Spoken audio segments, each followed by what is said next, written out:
Hi, this is Kevin Deal from Upscale Audio, and today we are going to talk about learning things from our customers. On Saturday, and I want you guys to listen to this. It's really important stuff. It's something I learned. On Saturday, we had a store event, and who should show up but Brad the fireman? And maybe you guys remember Brad.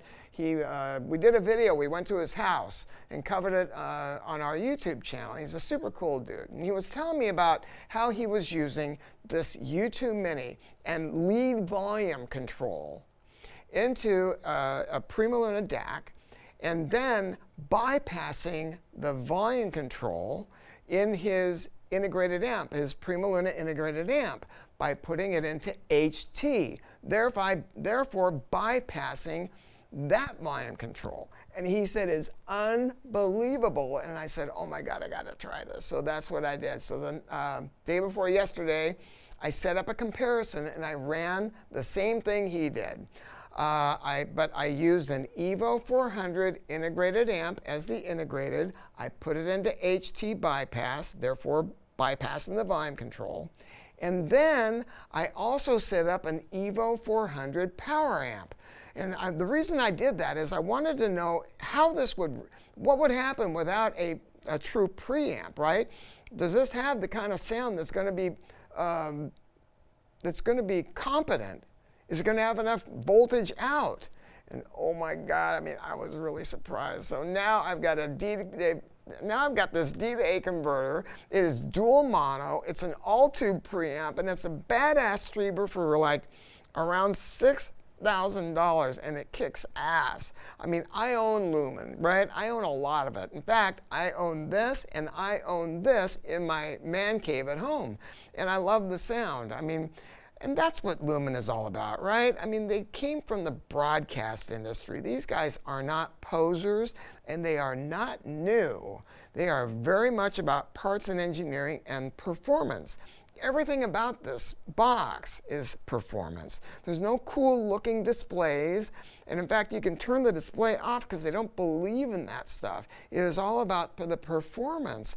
And that's why LUMIN circuitry, LUMIN hardware is inside all kinds of other brands, anything from like Esoteric to Luxman and a bunch of other brands. I mean, any place where performance is critical. Now, you've heard me talk about volume controls before in preamps and their importance because they can really, and that's why PrimaLuna is so cool, because they use an analog volume control and they use an Alps Blue Velvet, which is fantastic.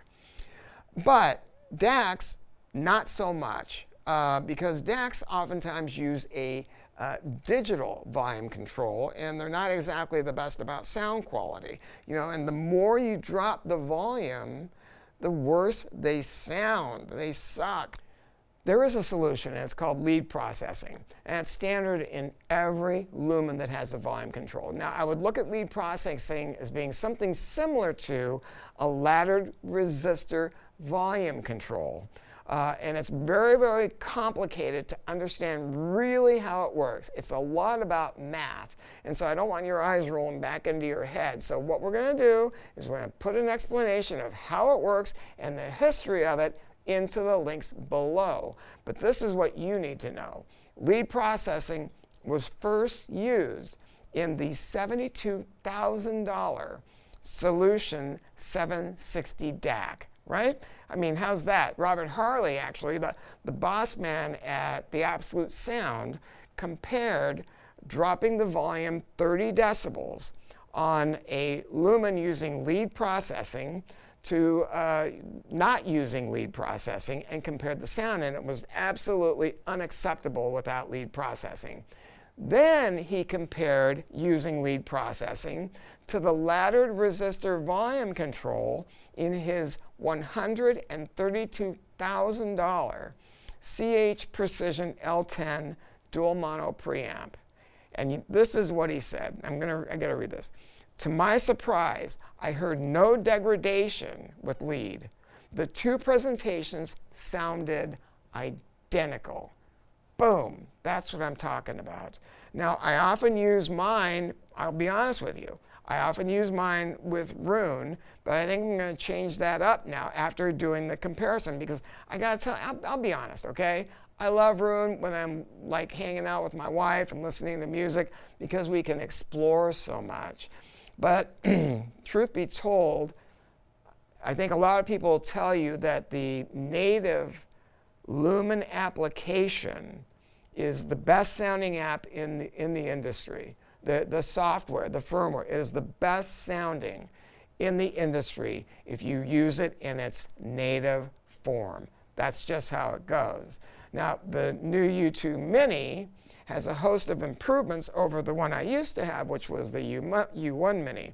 It's got a faster processor, it better supports oversampling, and it leaves room for improvements. I got a list of the stuff that they're thinking about, and the USB output, I mean, it's the go-to choice for high-res lovers because it supports native DSD512 and PCM native DSD5 PCM resolution from 44.1 to 768. I mean, the other digital outputs outside of that, now they max out at 192 kilohertz, okay, which that's fine for me, frankly.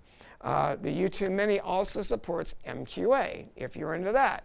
So it also has new clocking, multiple clocking points, and a wider buffer stage. And the U2 Mini technology was really, I mean, this is a drawdown from the X1, which is the one I use in my big system. You know, LUMIN's flagship model. So, and I love my X1 so much. Anyway, so LUMIN caters really to the tweaks and nuts. That's really what it's about. And not only can you turn off this display, because they don't believe in all that stuff, you can even turn off the LEDs on the RJ45 jack in the back.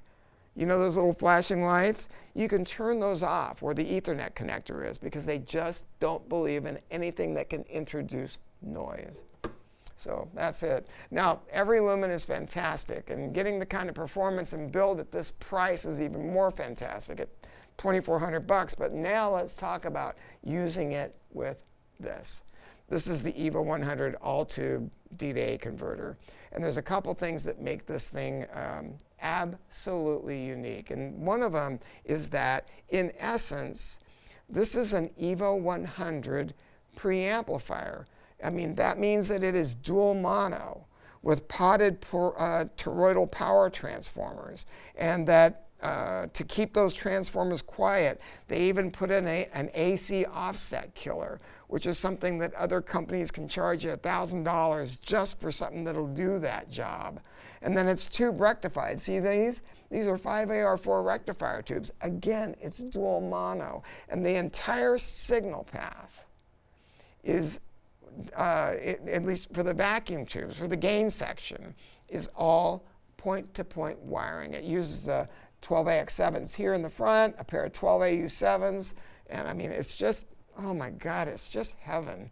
Now, the digital section is a little different because they used some older chipsets on purpose because they were tuning for a certain sound. So it only handles files up to 2496. But the reason the digital section sounds so good is because of something you won't see anywhere else, and that is a vacuum tube clock. They call it the tube clock, and it's a PrimaLuna exclusive. It is very propeller head, so it never has to be replaced, by the way, because it's built into the board on the bottom. But what it does for the sound is nothing short of amazing. It's just spectacular. And it adds a humanity that people that buy these, they will tell you, it has a humanity and a golden glow without being soft that is really hard to explain. But I'm going to add a link that talks to you about the tube clock and why it is so different. Now I ran this into the EVO 400 power amp, and it had all the voltage out that was needed to make it rock. I used the LUMIN volume control on the iPad. I mean, and I'm not saying don't get a tube preamp. I am saying this, though. If you're building a system and you want to get a power amp, you can get this DAC, get this, operate beautifully as you build your system. You decide to get analog later, get a preamp. You want to add other sources, get a preamp, and get a PrimaLuna preamp, because they are unbelievable. But the thing is, this is just an amazing way to build a system and control costs. So look, come to the store and we'll play this for you. Or give us a call and talk to our non-commissioned salespeople. Tell them everything that you want to have happen, and they'll listen to you and they'll ask you the right questions. And that's why we say this, and I promise you, I mean it. At Upscale Audio, we're going to treat your system like it's ours. Thanks.